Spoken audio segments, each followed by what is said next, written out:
asked to prepare a 10 minutes presentation, and I'm going to condense it into 1 minute. If I exceed, please bear with me. Sure. And I'm not going to ask you questions because young people also have solutions. We can think you constitute 80% of the African population. I am always very envious of the students at UNISA because President Mbeki, when he goes there, he sits down and listens to them. And then later he engages them. So without listening to young people, how is he going to make an intervention? So please give us time, and I hope the ambassadors, professors, why don't you keep quiet and listen to young people? For once, this event is ours. That's the whole meaning of a town hall. A town hall is an engagement. And President Mbeki is the second leader in doing that after Mwalimu Nyerere in the 60s and 70s. So let's not embarrass ourselves before our visitors. And I'm going to condense, as I said, my presentation in the interest of time. In 2 or 3 minutes, please bear with me, because I burned the midnight candle to prepare it. So I will take from where Dr. Andros ended, and mine will go to the solution. And I want to propose 2 minimum reforms. The first one is the radical restructuring of the economy to put people's needs at the center. Because the so-called free market and its agency, the private sector, cannot play that role because it's geared towards profit.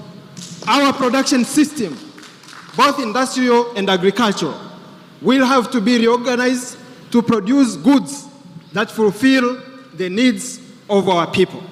These goods will have to be treated as wage goods to be made available to all and sundry, some for free and some at affordable rates. The second one is the radical restructuring of the state to subordinate it to popular power. We might have to think the forms of democratic participation beyond multi-party politics and elections. Now, I don't see these 2 minimum reforms being fulfilled by the present setup of African nation states. Experience has shown us that the African states are too weak to withstand imperialist assaults. Nor do I see them being fulfilled by the African ruling classes, whose survival depends on the maintenance of the status quo. Actually, our rulers keep setting agendas to be fulfilled in the distant future, when they will all be dead, and therefore they will not be held accountable. Things like Vision Agenda 2063. They are very busy telling young people that we are the future of the continent and all that, but we are the present. And if we are the present, then we need agenda now. And that's what Kwame Nkrumah told us, agenda now. Now I'm therefore, this is the last part of my presentation, I'm therefore speaking of liberatory Pan-Africanism. This means decentering Pan-Africanism from the state and taking it back to the streets where it belonged. From 1900 to 1945 of the Manchester Conference, Pan-Africanism was a grassroots movement that was led by the likes of Garvey, Du Bois, and others in the diaspora.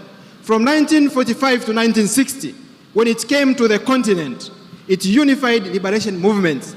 That's why South Africa, ANC, was in Tanzania, out of Pan-Africanism, because we were the ones, our movements united to liberate Africa from colonialism. Now the trouble began when these movements became ruling parties after independence. And they snatched Pan-Africanism away from the masses, and they turned it into a state project to be debated using protocol among heads of states. And therefore, I am proposing that it's time to take it back where it belonged, to the masses.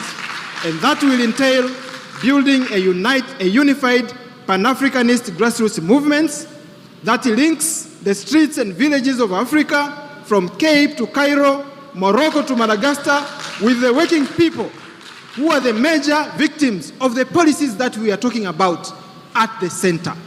That is the end of my presentation, and I'll be glad to engage more. Thank you. Let's clap for Sabatho. Thank you very much. I'm very, very glad indeed that you stayed so that we can have this short engagement. Our scene setter, Dr. Ndlozi, I was very glad when he said I'm not here today to lecture. I've been looking for a job at the University of Dar Salaam as a lecturer. I hope they give me a job.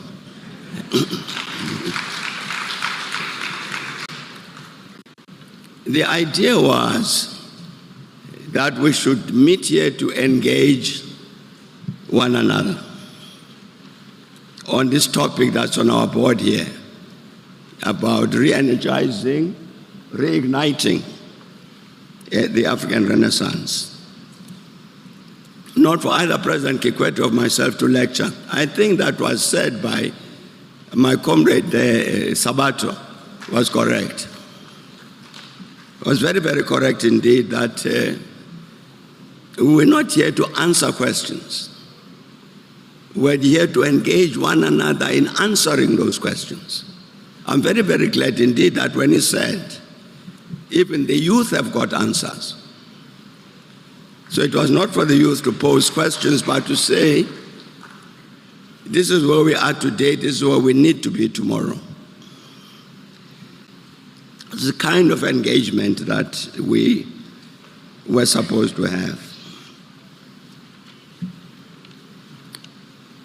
So you'll excuse me if I don't answer the questions as they've been put.